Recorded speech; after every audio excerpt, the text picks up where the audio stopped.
Kurnool bus దగ్ధం కేసులో YCP కేంద్ర కార్యాలయానికి కర్నూలు పోలీసులు నోటీసులు ఇచ్చారు. వైసీపీ ప్రధాన కార్యదర్శి పూడి శ్రీహరికి పోలీసులు నోటీసులు ఇచ్చారు. బస్సు ప్రమాదానికి డ్రైవర్ మద్యం సేవించడమే కారణమని వైసీపీ ప్రచారం చేసిందని పోలీసులు నోటీసులు ఇచ్చారు. ఈ ప్రచారం వెనుక వైసీపీ నేతల ప్రమేయం ఉందంటూ కేసు నమోదు చేశారు.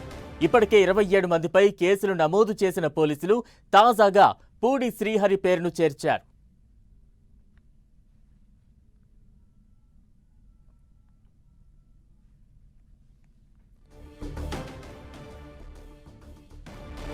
వైసీపీకి నోటీసులకు సంబంధించి బ్రేకింగ్ న్యూస్ మనం చూస్తూ ఉన్నాం.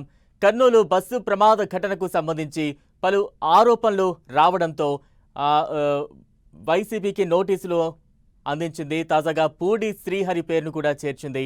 దానికి సంబంధించి అప్డేట్స్ మనం చూస్తూ ఉన్నాం. వైసీపీ కేంద్ర కార్యాలయానికి నోటీసులు అందించారు. దానికి సంబంధించిన బ్రేకింగ్ న్యూస్ మనం చూస్తూ ఉన్నాం. తాజా అప్డేట్స్ అందించేందుకు మా ప్రతినిధి దుర్గా సిద్ధంగా ఉన్నారు. దుర్గా,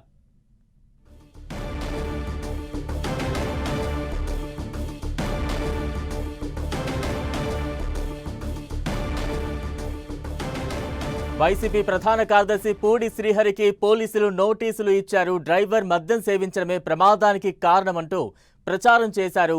ఈ సందర్భంగా వైసీపీకి నోటీసులు అందించారు పోలీసులు. ప్రచారం వెనుక వైసీపీ ఉందంటూ కూడా ఈ సందర్భంగా కేసు నమోదైంది. దానికి సంబంధించిన బ్రేకింగ్ న్యూస్ మనం చూస్తూ ఉన్నాం.